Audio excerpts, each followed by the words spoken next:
My name is Marissa Clayton. I'm 33 years old, and I'll never forget the moment I realized my sister didn't just dislike me, she enjoyed humiliating me. It happened on the first afternoon of the Clayton family cruise, the one my parents had planned for years and kept calling a long overdue family bonding experience. I was smiling as I checked in at the reception desk, imagining a balcony cabin, sunshine, laughter, cocktails, maybe even a rare sisterly connection. But when the attendant checked my name, his face shifted. Miss Clayton, your cabin assignment, follow me. It was the pause before the follow me that should have warned me. He led me down, and then further down past the main stateroom decks, below passenger floors, below the laundry deck, until finally we reached a narrow hallway that felt more like servants' quarters. And then I saw the cabin.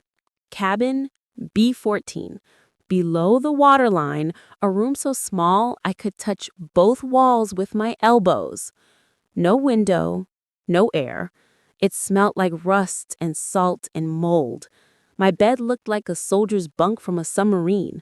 The pipes above it dripped occasionally, leaving stains on the mattress frame. I stared at it, confused, until I heard her laugh. My sister, Brianna Clayton, 36, blonde, brilliant, socially magnetic, always adored. She leaned casually in the doorway, arms crossed, sunglasses still on despite being indoors. "Oh, relax, Riss," she said with a smug smile. "It's a joke. Your real cabin isn't ready yet." I tried to laugh because maybe it was a harmless joke. Maybe I was being sensitive. But then she added, "Besides, this one suits you. Low maintenance, low needs, low expectations." My smile died. And that was the moment. That exact moment when I realized this wasn't about a joke. This was about dominance. Let me pause for a heartbeat. This is where I ask you, the listener, if you're new to the channel and you love real-life emotional stories with twists, hit subscribe because this story only gets deeper and darker from here. Okay, continuing. I didn't fight back. Not yet. I told myself it wasn't worth a confrontation. I put my bag down on the creaking bunk, telling myself I'd only be there a few minutes until the real cabin was ready. Hours passed, then the sun set. I went up to dinner, tense, hungry, avoiding my sister's eyes. At the table, my parents were laughing with Brianna like nothing was wrong, like I wasn't sitting below the waterline like ballast cargo. At one point, my mother asked, "Is your cabin comfortable?" I started to answer, but Brianna interrupted lightheartedly, "She's fine. You know how dramatic Rissa can be." And suddenly, everyone was laughing. I wasn't. The humiliation sat in my stomach like iron. Later that night, after everyone went to bed, I returned to my cave of a room and sat on the bunk, hugging myself in the stale air. But then something happened, something strange. Around 11:30 p.m., there was a knock on my door. I opened it, and there he stood. Captain Alden Morgan. Tall, silver-haired, authority wrapped in calm confidence. His eyes studied me for a moment, and then he said softly, "Miss Clayton, you're not supposed to be in this cabin." I frowned. "I know. My sister said it was temporary." "No," he said firmly. "This cabin hasn't been assigned to passengers for 6 years." Before I could ask why, he gestured for me to step outside. "Come with me," he said. And something in his tone, protective and sincere, made me follow. He led me up elevator after elevator until we reached the luxury deck, the deck normally reserved for VIP travelers, shareholders, and invited dignitaries. He opened a door, and inside was a spacious suite with fresh roses, a fruit basket, champagne, and a private balcony facing the moonlit ocean. "This," he said, "is your actual assigned cabin." I stared at him, stunned. But my sister. He exhaled through his nose. Your sister requested the reassignment. Personally, she told staff that you preferred something modest and minimal. My throat tightened. My sister didn't just humiliate me, she engineered my humiliation. Captain Morgan's voice was gentle. I moved you here immediately once I discovered the paperwork anomaly. I whispered, why? You don't even know me. He hesitated and then quietly said, because your father asked me to. That hit me like a wave. My father? Before his death, the captain said, he wrote a letter with instructions for future family voyages. It included a request concerning you. My heart stopped. Dad had been gone for 8 years. What request?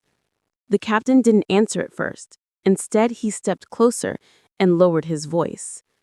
Your father believed that one day you would need protecting from someone in your own family. I felt dizzy, confused, emotional. I stepped back and sat on the bed shaking. I whispered, he meant Brianna. The captain didn't confirm, but he didn't deny it either. And then he reached into his jacket pocket and pulled out an envelope, yellowed slightly at the edges. My father's handwriting unmistakable, and the envelope read, for Marissa, to be opened when the time is right. I stared at the looping handwriting of the man I missed more than breath itself. I lifted trembling fingers to take it, but the captain suddenly said, not yet. I blinked. What? I need to tell you something first. Something your sister doesn't want you to know. And just as he said that, there was a voice from the doorway. Tell her what, exactly? We both turned. Brianna stood there, frozen, eyes sharp. And behind her, I'll never forget this. She wasn't alone. She had brought someone. Someone I never expected. The moment I saw him, my stomach dropped into freezing water. It was Logan Hale, my ex-boyfriend, the one who vanished from my life 5 years ago with no explanation. And the way he was standing next to Brianna, the way her hand was looped possessively through his arm, the betrayal hit me like a physical blow. Brianna looked directly at me, her expression triumphant. Looks like your room change came with an audience. My pulse roared in my ears. Logan, the man I once planned a future with, was now with my sister. And not just casually, intimately. The captain straightened, glaring at them. Brianna smirked. If you're going to share secrets, Captain, please, let us stay. I love secrets. My throat tightened. My voice came out small. Logan, what are you doing here? He didn't answer. He just looked at me with a mix of guilt and detachment, the kind of look you give someone whose heart you've already dismissed as collateral damage. Brianna tilted her head. He's with me now, Riss, and he's finally where he belongs, with someone who can actually offer him something. My voice broke. And what do I offer? She smiled, cold. Sentimentality. There are moments in life when you feel something inside you break. Not loudly, not dramatically, but quietly, like a gentle, snapping thread. That was the moment. Captain Morgan stepped forward, voice freezing. Miss Clayton, I suggest... But Brianna cut him off. No suggestions needed. I'm just here to tell my little sister something. She walked up to me, close enough that I could smell her perfume, jasmine and entitlement, and she whispered, Dad left something for you, but I'll make sure you never know what it is. My blood turned to ice. Captain Morgan spoke sharply, that letter does not belong to you. Brianna looked at him like a cobra assessing a mongoose. Then her gaze flicked back to me. Do you really think Dad wanted you to have anything? And then, as if the universe timed it, A voice crackled through the ship's communication speakers overhead. "Attention passengers. Due to a developing issue, we ask everyone to remain in their cabins." Brianna and Logan both looked up. The captain stiffened. "What issue?" Brianna didn't move. He didn't speak. He looked suddenly, intensely alert. Then he turned to me. "Marissa, listen to me. Do not let your sister near that letter." Brianna snapped. "Oh, for God's sake." But before she finished, Captain Morgan leaned close to me and whispered something so soft, I nearly didn't hear it. "Your father didn't die the way you think he did." I gasped.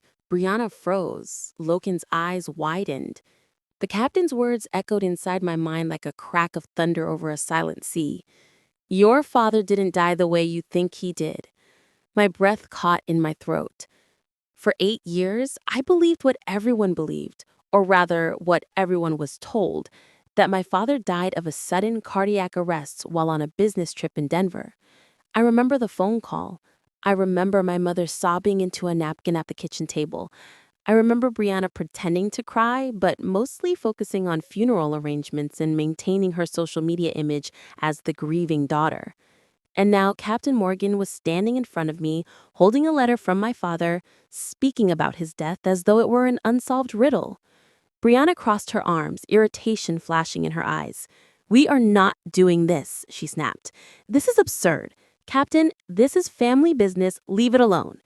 Captain Morgan's voice was steady, grounded in a kind of quiet authority that made even Brianna hesitate. "Your father entrusted me with this, Miss Clayton. I intend to honor it." Logan shifted uneasily beside her, but he still didn't speak. He looked like a man caught between two burning buildings, unsure which direction would hurt less. I felt suddenly brave, maybe fueled by heartbreak, maybe by exhaustion from years of silent tolerance, and I stood taller. If my father left something for me, I have a right to know.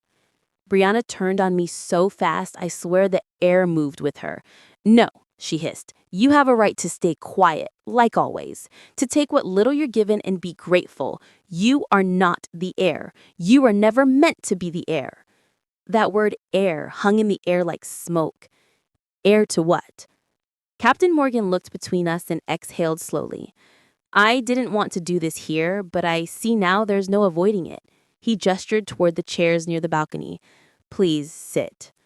Brianna didn't move. Logan looked at her, waiting for her cue. I slowly sat, every nerve on high alert. The captain remained standing. He began. 8 years ago, your father boarded one of our sister ships, the Seafarer's Pearl, for a private retreat. He was scheduled to meet with several business associates, but one of them never showed up. And the next morning, your father was found dead in his cabin. My throat tightened painfully. But the autopsy, too, was inconclusive. There were no signs of heart trauma, no blockages, no arterial failure. Brianna scoffed. "Oh, please. Dad was 63. It was natural." Captain Morgan's eyes hardened. Except it wasn't. He looked directly at me. "Your father contacted me 2 days before his death. He believed someone in his inner circle was betraying him. He didn't say who, but he said he feared the betrayal was coming from within his own family." My skin went cold. I whispered, "He thought someone might hurt him?" The captain nodded once. "Yes." At that, Brianna rolled her eyes dramatically. "This is ridiculous. Dad was paranoid at the end. He didn't trust anyone. He was disconnected, depressed. He was lucid," the captain cut in sharply, "and he left written testimony." And then he pulled from the same inner pocket a second envelope. This one wasn't addressed to me. It simply read, "To be delivered to proper authorities if necessary." Brianna's face paled just slightly. Not enough for anyone else to notice, but I saw it. Logan finally spoke, voice quiet. "Brianna, did you know any of this?" She snapped her head toward him. "Of course not." But her jaw was too tight, her voice too sharp. There was something there. The captain continued. "Your father asked me to monitor your family's voyages. He suspected that someone might attempt to control or misappropriate the personal holdings he intended for Marissa. Me? I blinked. What holdings? I wasn't left anything. Captain Morgan's eyes almost softened with pity.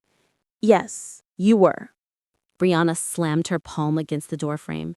No, she wasn't. God, this is exactly why Dad didn't trust you, Marissa. Because you can't handle anything without turning into a victim. The words burned. Years of being the lesser daughter, the sensitive one, the quiet one, boiled up inside me. And I finally asked the thing I had swallowed for years. Brianna, why do you hate me? The room fell silent. Brianna stiffened, and for the first time, her facade cracked. Hate you? I don't hate you. She stopped, looked away, then muttered, Dad always treated you like you were some fragile little princess, always rescuing you, always comforting you. Meanwhile, I had to earn everything. I had to impress him, be perfect, be polished. Her eyes flicked back to me, filled with old resentment. He loved you more. And there it was. Not hatred, wounded jealousy. Captain Morgan spoke gently. Your father loved both of you, but he worried about Marissa because she feels things deeply. She internalizes pain. She forgives too easily. He feared people would take advantage of her. Brianna laughed bitterly.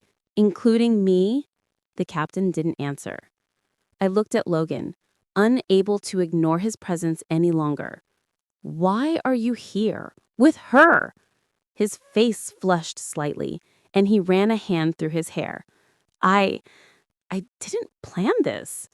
After we broke up, I bumped into Brianna at a business conference. She said you'd moved on, that you didn't care about me anymore. I felt my stomach twist. That's not true. I was devastated when you left. He swallowed. She told me you said you never wanted kids, that you never saw a future with me. My heart dropped. I never said that. Logan's eyes widened.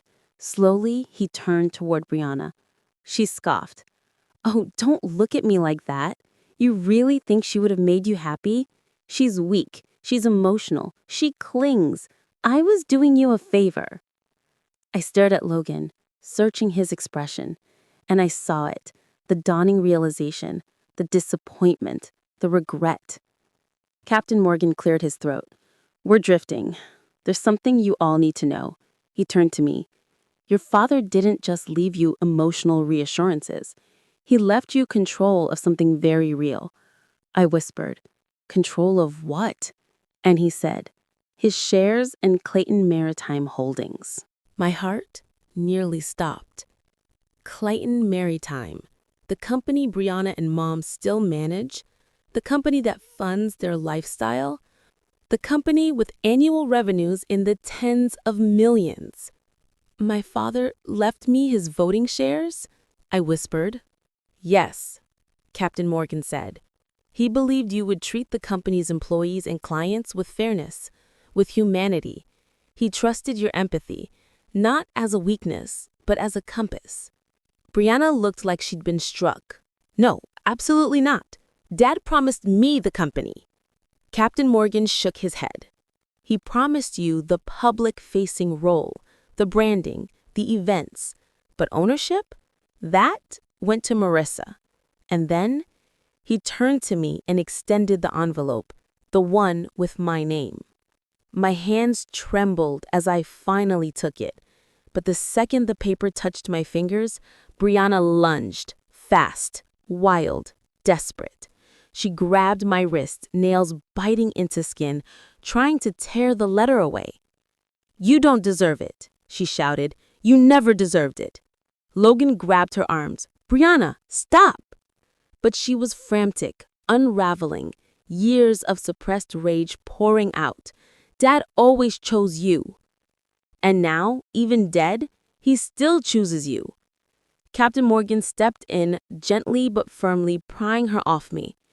She sank into the chair, shaking, face twisted, not with cruelty, but with grief. Grief so old it had curdled into resentment. Then suddenly, the ship launched, not violently, but enough to jolt us all. Logan steadied Brianna. The intercom crackled again. A strained voice. All passengers, please remain in your assigned cabins until further notice. This is not a drill. Captain Morgan reacted instantly. He moved to the wall panel, pressing a hidden button. The door sealed with a magnetic lock. I stared at him, alarmed. What's happening? He turned back to us, and I saw something in his expression that scared me. Not panic, but readiness. Someone just accessed the restricted lower deck, he said, which means someone is attempting to sabotage the ship's systems. Logan blinked. Why would someone do that? The captain looked at me, then at Brianna, then at the letter in my hand. Because what's written in that letter, he said slowly, could change everything about who stands to inherit your father's empire. And someone on this ship would rather see it destroyed than exposed. My skin prickled with cold. Captain Morgan stepped closer, his voice lowered. Marissa, before you open that letter, you need to know something else. He hesitated. Your father's death on that ship wasn't random. It wasn't natural. His eyes locked onto mine, gray, steely, certain. Your father was murdered. I gasped. A sharp inhale, like I'd been punched. Logan stared in shock. Brianna's mouth fell open. Captain Morgan continued. And the person who did it was on board with him. A pause. Might be on board now. The room felt suddenly suffocating in its silence. I whispered, You know who killed him? He nodded once. Logan spoke, voice strained. Then who was it? Captain Morgan didn't answer immediately. He walked to the window, staring out at the black waves slicing moonlight. His voice was calm but heavy with consequence. The killer, he said, was someone your father trusted. Someone who wanted control over Clayton Maritime. Someone who feared his loyalty to you. And then he turned around and looked directly at Brianna. Her face drained of all color. Logan's hand slipped off her arm, and I felt a dizziness sweep through me, because Brianna didn't deny it. She just whispered, You don't understand. She didn't say no. She didn't say, That's not true.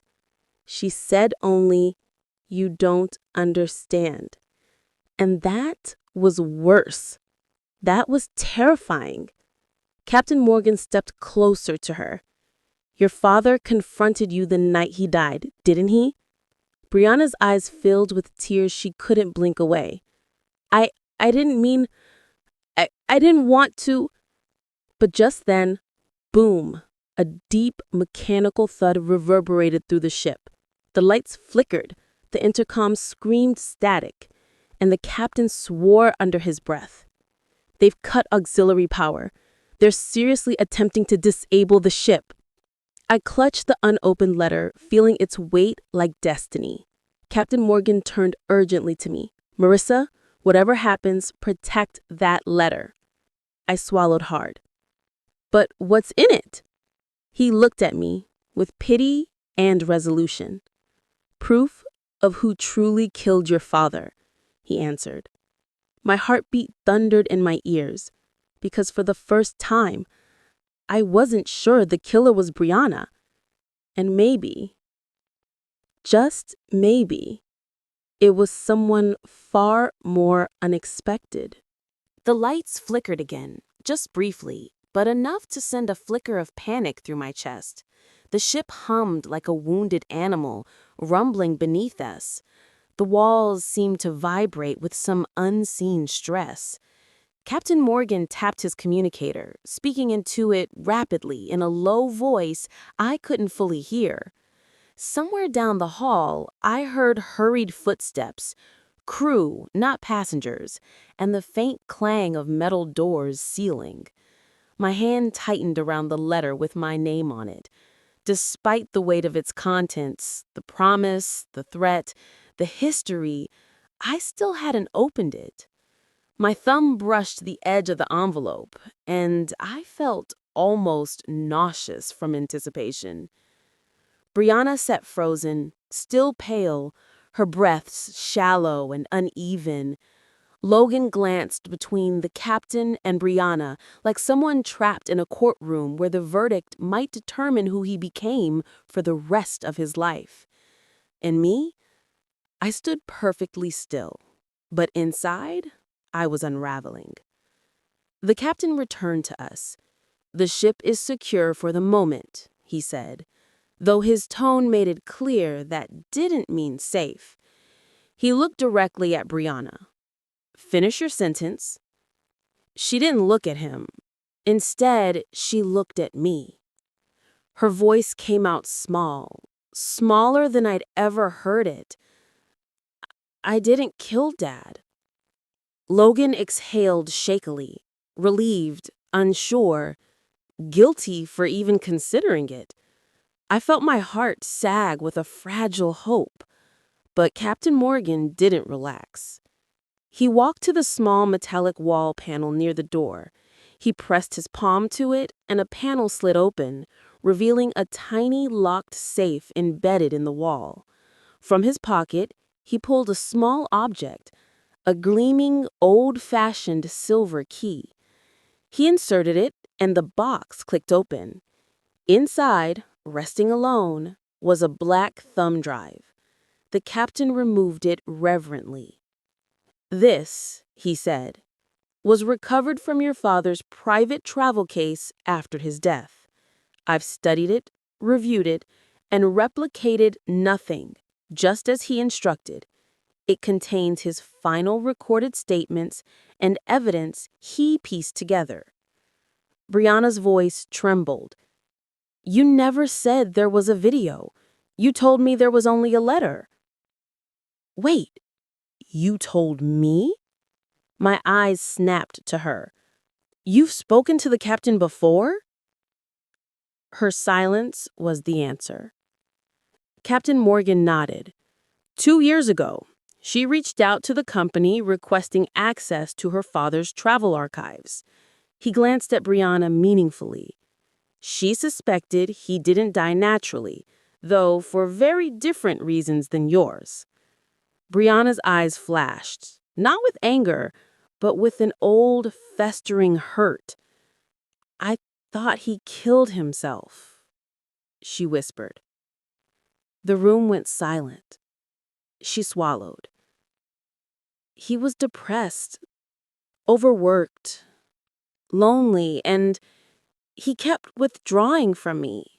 He barely talked to me that last year.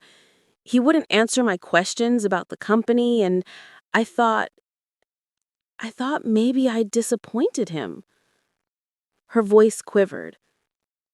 "I thought maybe I drove him to it." And suddenly, the villain wasn't Brianna, at least not in this moment. She was just a broken daughter, drowning in guilt. Captain Morgan shook his head.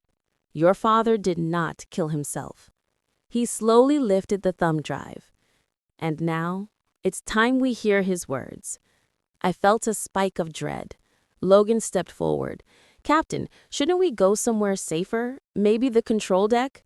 "No," the captain said firmly. "We don't move until we know who the true threat is."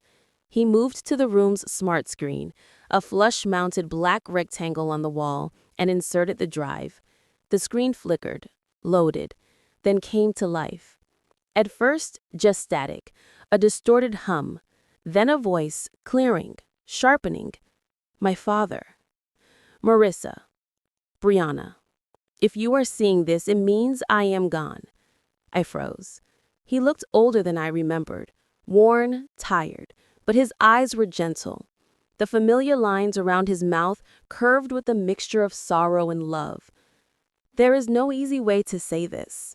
I was betrayed, not by some faceless business rival, but by someone close to me. Brianna inhaled sharply. Logan stiffened. I felt a lump rise in my throat. My father continued. I spent my life building Clayton Maritime with the belief that family is loyalty, but I failed to understand loyalty is not inherited, it is chosen. He looked off screen for a moment, as though battling some private grief. I discovered irregularities, serious ones, in company accounts. Funds rerouted, assets shifted, projects misrepresented. And when I confronted the person responsible, they reacted with hostility. Then he spoke a name, and it wasn't Brianna. It was Logan Carter. Time stopped.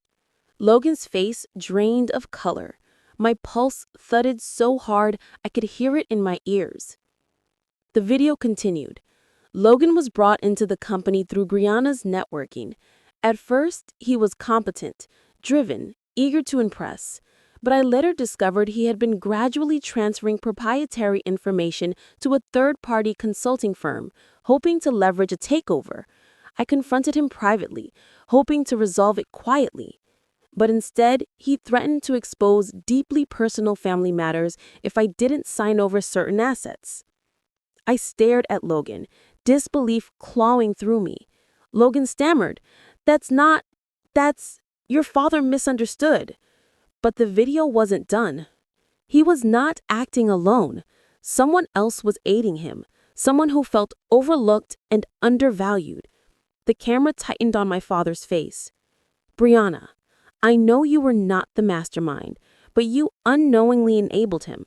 You believed his claims that I favored Marissa, that I never saw your effort, that I didn't value you. Brianna's eyes filled with tears. I'm sorry for any pain I caused you, but I never loved either of you less. His voice broke. You were both my daughters. I felt my own eyes burn. My father inhaled shakily. If anything happens to me, it will be because Logan cannot risk exposure. Do not trust him. Do not let him near Marissa. The video cut, and the silence that followed was unbearable. Logan stood there, pale, trembling, eyes darting between us like a cornered animal. That's edited. That's manipulated. I never threatened him. But Captain Morgan looked at him with iron certainty. Your reaction, Mr. Carter, is very revealing. Logan's facade cracked, anger flaring. You don't understand. Your father was going to ruin the company. He was about to sell half of Clayton Maritime to a competitor. He was reckless. I was trying to save what he built. Brianna whispered, Logan, you told me he was unstable. You told me he was losing his judgment. Logan swallowed. He was.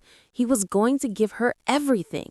He thrust a finger towards me, the quiet one, the emotional one, the infant. His voice turned venomous. He trusted the wrong daughter. Captain Morgan stepped toward Logan. You were on board the night he died. You were the last person to see him alive. You stormed out of his cabin after an argument, witnessed by crew. Logan's face twisted. I didn't kill him, he yelled. He collapsed. I left him alive. Captain Morgan's eyes narrowed and never called for help. Logan went quiet. Very, very quiet. That was almost worse than denial. Brianna covered her mouth with trembling fingers. I felt something inside me calcify, a soft heart turning to stone. I spoke, voice low but steady. Logan, was he alive when you left, or did you leave him because you wanted him dead? Logan stared at me. His eyes were wet, not with remorse, but frustration. I left him. I didn't check if he was breathing. Then more quietly, I didn't want to know. My stomach twisted. Captain Morgan stepped forward. Security is on their way. Logan Carter, you're being detained for suspected involvement in the death of Henry Clayton. Logan's face hardened. He glanced at the door, calculating. Too late. 2 uniformed officers injured. I hadn't even heard them approach, and Logan was restrained swiftly. He didn't fight, not physically anyway. He just looked at me as they pulled him away. And he said, "You were never worth it." Then he was gone. The door sealed behind him, and the silence that followed was cold. Brianna began to cry, not delicately, but with deep, gutted sobs. Captain Morgan gently stepped aside, giving us space. I knelt in front of Brianna and took her shaking hands. For the first time in our lives, she didn't pull away. Her voice was barely a whisper. "I thought he loved you more, but all this time, he was trying to protect you." I exhaled. He was trying to protect both of us in different ways. She shook her head weakly. "I believed Logan. I defended him. I told Dad to back off. I thought Dad was being paranoid, but I thought Logan understood me. But he just used me." Her tears dripped onto her lap. All the bitterness that had built up over years evaporated into exhaustion, into grief, into recognition. I squeezed her hands gently. We were both manipulated.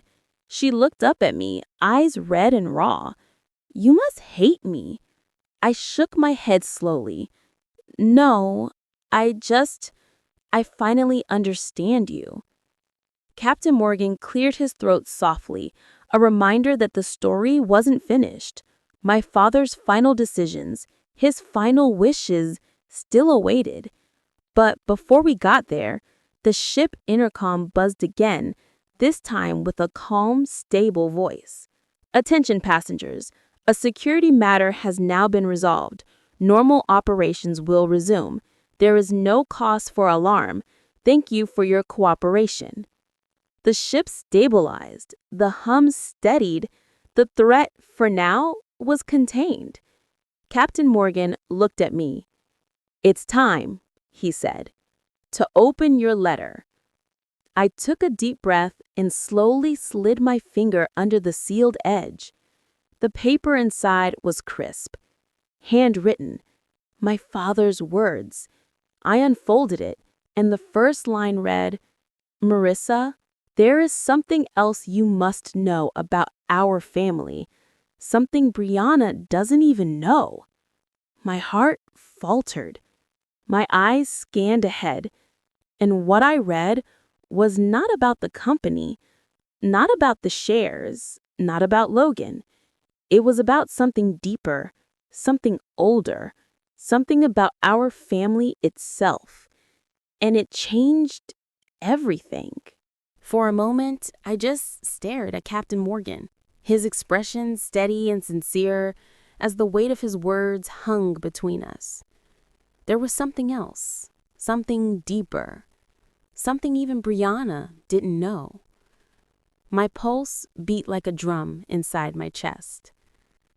Captain Morgan gestured gently toward the final, sealed section of my father's letter.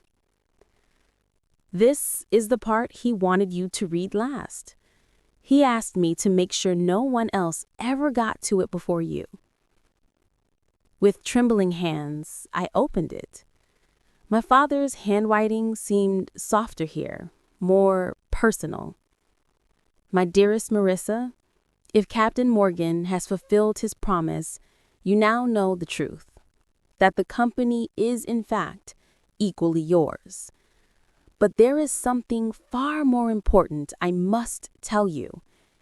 You were always the child with the quiet strength, the child who carried her pain inside instead of lashing outwards. You were the one I trusted with the things that mattered, the things that could break hearts if spoken recklessly." I took a slow breath. My father continued, "When you were young, maybe 4 or 5, you used to ask me why Brianna never wanted to play with you, why she pushed you aside, why she called you the spare. And I would tell you that you were just different. But here is the truth. I saw in you a kind of emotional intelligence that Brianna never developed. You saw through people. You understood feelings. You were intuitive." My throat tightened. Then I reached the final, most painful truth. And there is one reason your mother favored Brianna so fiercely. Brianna was her mirror. You were mine. The words hit like a crack in the universe. Marissa, Captain Morgan said softly, your father meant that. I felt tears sting my eyes. In that moment, it finally clicked. My mother never connected with me because I reminded her of him, not her. And she never loved him the way he loved her. He was devoted, she was obligatory. He built, she consumed. Then the truly heartbreaking realization. I wasn't adopted. I wasn't unrelated by blood. I was simply more like him than her, in spirit, in temperament, in character. My father hadn't been hiding a secret of biology. He was unveiling a secret of identity. I remembered suddenly. I stared at the page. I didn't want you to grow up trying to be like your mother or your sister. I wanted you to grow into yourself. If at times you felt unseen, it was only because your light wasn't meant for them. It was meant for the world beyond our walls. When I finished reading, I felt a heat behind my eyes, but not anger. This was clarity. Captain Morgan then handed me a document, legal, notarized. Your father signed this 5 months before he passed. It designates you as his chosen successor to his seat on the board should anything happen to him. Your mother doesn't know this exists. Brianna has no idea. I traced my finger over the embossed seal. So Brianna had been fighting me for scraps, while I was holding the key to the whole house. But why give this to you? I asked quietly. Captain Morgan exhaled and said, because your father didn't trust your mother with it. And certainly not Brianna. There it was. Not favoritism, not pity. Trust. A trust Brianna never earned. When I walked out onto the deck that evening, the air was crisp and coated with salt. The sun was low, bleeding orange into the waves. My mind wandered back through my life. Brianna getting the best dresses. Brianna getting praised. Brianna getting attention. Brianna getting spotlight. And me getting quiet nods from Dad, long looks of pride, soft guidance, and serious conversations. He wasn't ignoring me. He was preparing me. The next morning, when Brianna approached me again, her tone was short and cutting. So, are you done with your dramatic meltdown? Because this cruise is supposed to be fun, not one of your emotional episodes. For once, I didn't shrink. I didn't defend myself. I simply looked at her, calm, collected, and said, Dad chose me. Her eyebrows flicked upward. Chose you for what? For the future, I said. And eventually you'll see. She scoffed and walked away. But I saw something in her posture. Nervousness. Because for the first time, I was not playing the quiet role. Later, after disembarking, I found myself sitting in my living room with the documents spread around me, and I made a decision. I was not going to fight for their acceptance anymore. I was going to stand in my inheritance, emotionally, personally, and professionally. Days later, I sat with my mother. We didn't shout, we didn't argue, we simply talked. I know I didn't treat you the same, she said. I just didn't know how to mother a daughter who wasn't like me.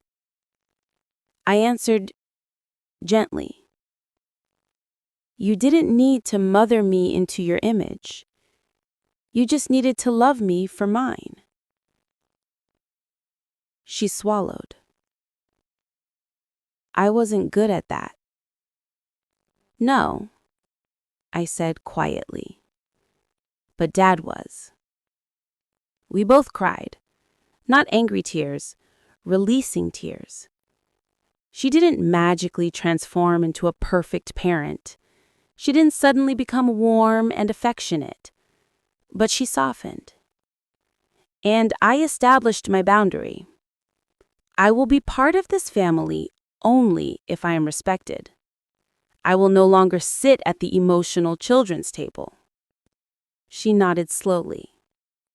"I hear you." As for Brianna, our relationship didn't heal overnight. She tried to cling to old patterns. She tried to provoke me. But each time, I answered with steady composure. Until eventually, she stopped trying. Because bullying doesn't work on someone who finally knows her worth. Now, I work confidently in my father's company.